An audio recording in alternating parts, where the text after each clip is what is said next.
स्वागत है दोस्तों आप सभी का फिर से एक नए वीडियो में। दोस्तों आज का ये वीडियो जेक झारखंड अधिविद्य परिषद एनुअल इंटरमीडिएट एग्जामिनेशन 2025 कहने का मतलब दोस्तों आज का जो वीडियो है क्लास 12 के सभी विद्यार्थी के लिए बहुत ही मोस्ट इंपोर्टेंट रहने वाला है। जो विद्यार्थी 21 फरवरी को फिजिक्स का पेपर देगा, क्योंकि दोस्तों आज की इस वीडियो में हम लोग लेकर के आ चुके हैं आपके लिए, क्या लेकर के आ चुके हैं, 20 सबसे मोस्ट इंपोर्टेंट सब्जेक्टिव क्वेश्चन जो कि आपका फिजिक्स का रहने वाला है। ठीक है, और यकीनन मानिए दोस्तों यहाँ से क्वेश्चंस आपके एग्जाम में आएगा, क्योंकि ये जो जितना भी क्वेश्चंस आपको देखने को मिलेगा ये दोस्तों हर बार एग्जाम में पूछा जाता है।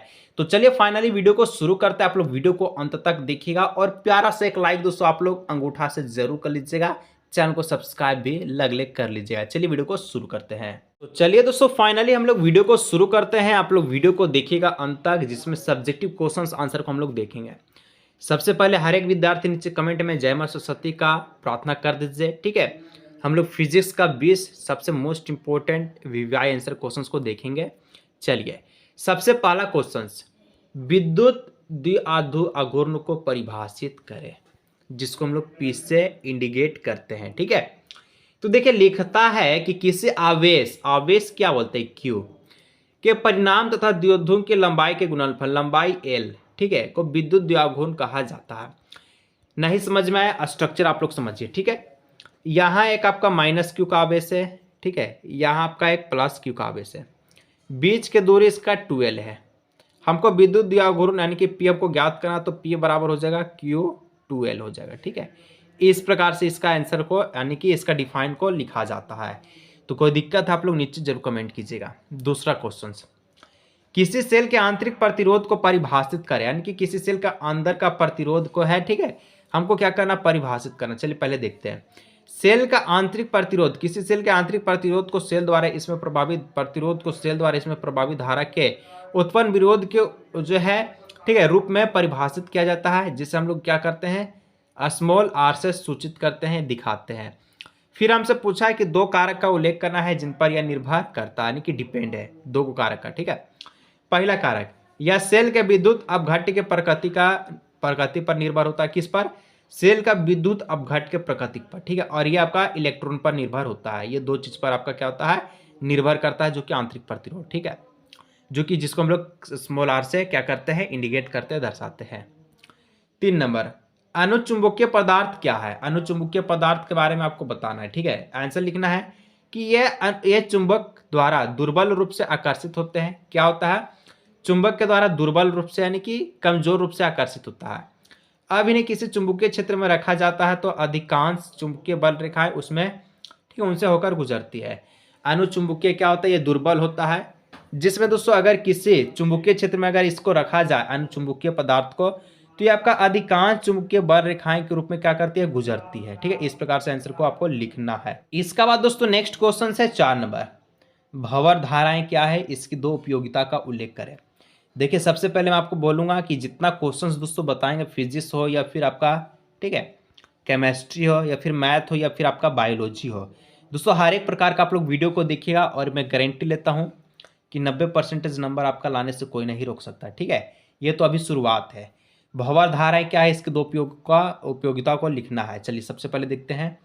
तो जो भंवर धाराएं होते हैं दोस्तों, किसी धातु से संबंध चुंबकीय फ्लक्स परिवर्तित धारा उस धातु में उत्पन्न प्रेरित, ठीक है, चक्रवर्ती धाराएं को भंवर धाराएं कहते हैं। जिसमें दोस्तों अगर खोज फोकाल्ट द्वारा की गई है, और ये जो है फोकाल्ट धाराएं भी कहती है, जिसका उपयोग आप लोग देखिएगा तो इंडक्शन क्या कहते हैं। देखिए बहुत सारे घर में इंडक्शन का प्रयोग किया जाता है। ठीक है, इंडक्शन वही होता है जो बिजली से आपका चलता है, जिसमें आपका रोटी सब्जी आपका बन जाता है। ठीक है, इस पर आप लोग बर्तन को चढ़ाइएगा तब। ठीक है, और ये आपका स्पीडोमीटर में, यानी कि जो आपका गाड़ी में दूरी को दिखाता है, स्पीडोमीटर में भी जो है हम लोग भंवर धारा का क्या करते हैं, प्रयोग हम लोग करते हैं।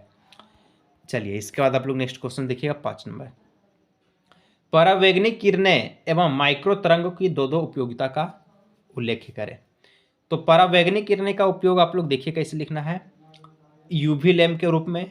ठीक है, और यहाँ पर दूसरा फूड और ड्रग कंपनी जो अपना प्रोडक्ट को, ठीक है, सेटलाइज करने के लिए क्या करती है, तो परावैंगनिक किरण का प्रयोग करती है। इसी प्रकार से अगर हम लोग माइक्रो तरंग का उपयोग देखें तो मोबाइल फ़ोन में और रेडार के रूप में माइक्रो तरंग आप लोग जानते हैं जो इस प्रकार से जाता है, ठीक है, और आपको सुनाई देता है।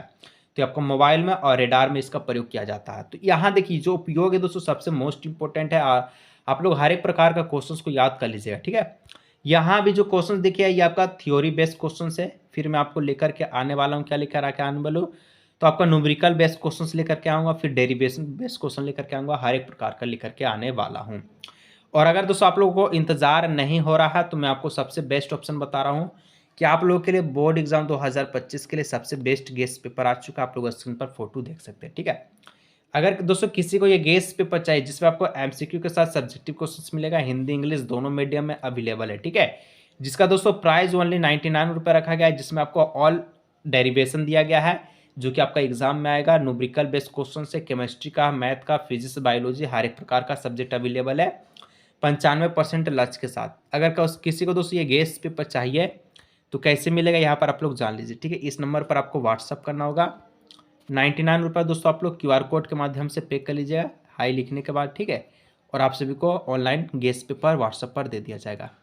किसी को चाहिए तो इस नंबर पर आप लोग जरूर से व्हाट्सअप जरूर कीजिएगा। 6 नंबर, प्रकाश के व्यक्तिकरण से आप क्या समझते हैं? This is the most important question, कई बार एग्जाम में पूछा जा चुका है। स्थिर व्यक्तिकरण के लिए आवश्यक शर्तों का उल्लेख कीजिए। सबसे पहले, जब समान आवृत्ति तथा नियत कालांतर के दो प्रकाश तरंग एक दूसरे पर अध्यारोपित होती है तो परिणामी आवृत्ति वितरित, ठीक है, वितरण दीप्त तथा अदीप्त फ्रिजों के रूप में प्राप्त होता है। मतलब जलता भी है और ना भी जलता है, ठीक है। इस प्रकाश को प्रकाश का व्यक्तिकरण, देखिए जब समान आवृत्ति क्या है, समान होना चाहिए, और कालांतर जो है नियत यानी कि कांस्टेंट होना चाहिए, ठीक है, बदलना नहीं चाहिए। और ऐसे दो प्रकाश के तरंग एक दूसरे पर क्या करती है, अध्यारोपित होती है, ठीक है, इस प्रकार से। और परिणामी आवृत्ति जो होगा ये परिणामी, ठीक है, ये क्या होगा, दीप्त और अदीप्त फ्रिंजों के रूप में प्राप्त होता है। और यहाँ से दोस्तों एक डेरिवेशन भी आपका पूछा जाता है फ्रिंज के चौड़ाई के लिए, ठीक है। आप लोगों को टेंशन नहीं लेना, वो सारा चीज मैं आपको बताऊंगा।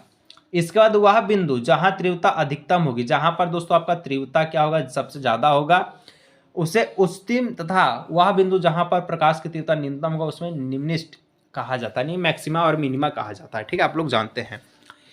इसका देखिएगा यहाँ पर लिखा गया प्रकाश के व्यक्तिकरण के लिए जो आवश्यक शर्तें को रखा गया। पहला नंबर में दो तरंगों को कला, ठीक है, संबंध होना चाहिए। दोनों तरंगों का आयाम जो है बराबर या लगभग, ठीक है, बराबर होना चाहिए, ये ऐसे क्वेश्चन है। इसके बाद दोस्तों दोनों जो झिरिया को एक दूसरे के निकट होना चाहिए। झिरिया वही जो यहाँ से आपको दिखाई देगा, ठीक है, ई वाला, ठीक है। इसके बाद दोस्तों दोनों झिरियों को संकरा होना चाहिए और पर्दों को झिरी से अधिक दूरी पर रखा जाना चाहिए। इस प्रकार से आप लोग आंसर को लिख दीजिएगा। इसका 7 नंबर क्वेश्चन, अर्धचालक की परिभाषा जो है दीजिए और विभिन्न प्रकार के अर्धचालकों का वर्णन करें।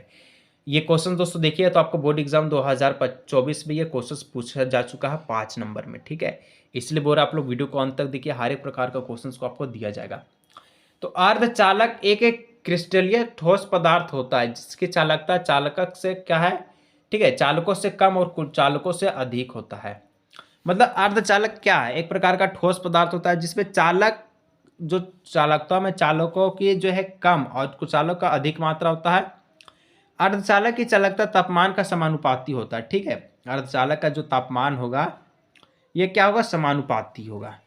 निरपेक्ष शून्य ताप पर अर्धचालक कुचालक की तरह व्यवहार करता है और चालक के लिए निश्चित ऊर्जा अंतराल का मान इस प्रकार से होगा, ठीक है। अर्थात इलेक्ट्रॉन को संयोजी बैंड से चालन बैंड में भेजने में ऊर्जा की आवश्यकता होती है। एक अशुद्ध, ठीक है, एक शुद्ध अर्धचालक में विद्युत का चालन स्वतंत्र इलेक्ट्रॉन तथा छिद्र के द्वारा होता है और इलेक्ट्रॉन तथा छिद्र की संख्या क्या होनी चाहिए, ये आपका दोनों का दोनों आपका बराबर होना चाहिए इसमें, ठीक है। अर्धचालक का प्रकार देखा जाए तो दो प्रकार का अर्धचालक होता है, एक आपका पी टाइप होता है, दूसरा आपका एन टाइप होता है। पी टाइप में 3 संयोजी होता है, ठीक है, और आपका एन टाइप में 5 संयोजी होता है। तो यही यहाँ पर लिखा गया, पी टाइप का अर्धचालक जब एक त्रिसंयोजी तत्व को नैज अर्धचालक से जोड़ा जाता है तो पी प्रकार का अर्धचालक प्राप्त होता है। प्रत्येक त्रिसंयोजी परमाणु एक इलेक्ट्रॉन के लिए रिक्त स्थान उत्पन्न करता है जिसे छिद्र कहा जाता है। पी प्रकार का अर्धचालक में छिद्र की जो बहुलकता क्या होती है, ठीक है, होती है।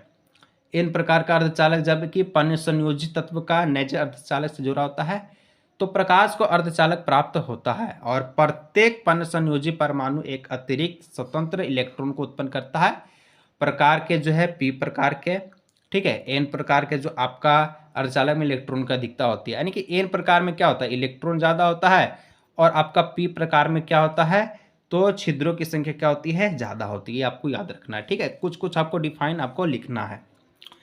फिर दोस्तों एक क्वेश्चन आता है मोडम क्या है। ये क्वेश्चन कई बार एग्जाम में पूछा जा चुका है और ये जो आपका संचार वाला जो लास्ट वाला चैप्टर है उसी से भी क्वेश्चंस को लिया गया है, ठीक है। मोडम क्या है, तो मोडम का परिभाषा लिखना है। तो एक कंप्यूटर से दूसरे कंप्यूटर को सूचना अथवा डाटा को भेजने की प्रक्रिया के लिए प्रयोग में लाए गए युक्ति को क्या कहते हैं, मोडम कहते हैं। मतलब एक कंप्यूटर है, मान चलिए यहाँ पर एक कंप्यूटर है और ये क्या आपका दूसरा कंप्यूटर है।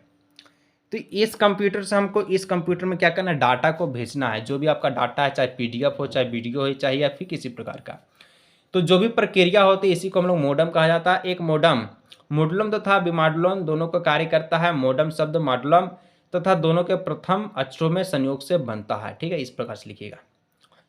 फिर दोस्तों प्रेकीय प्रतिघात जिसको हम लोग XL से दर्शाते हैं, इसको आपको क्या करना है, परिभाषित करना है।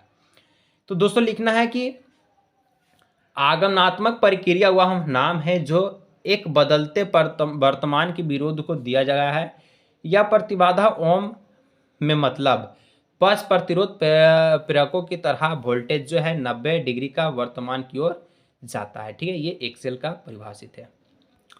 फिर आपको कहता है कि विश्राम अवस्था में दो आवेशों के बीच कार्य करने वाले विद्युत बल का नाम होता है। तो विश्राम अवस्था में दो आवेशों के बीच जो कार्य करने वाला बल, इसको हम लोग स्थिर वैद्युत के बल कहते हैं, जो कि आपका ये 24 में क्वेश्चंस पूछा जा चुका है, ठीक है। फिर आपका धारिता की एसआई मात्रा को परिभाषित करना। तो किसी विद्युत में किसी वस्तु में ऊर्जा को संचित करने की क्षमता को क्या कहते हैं, फेराडे। क्योंकि धारिता का एसआई मात्रा क्या, फेराडे है। तो फेराडे को आपको परिभाषित करना था।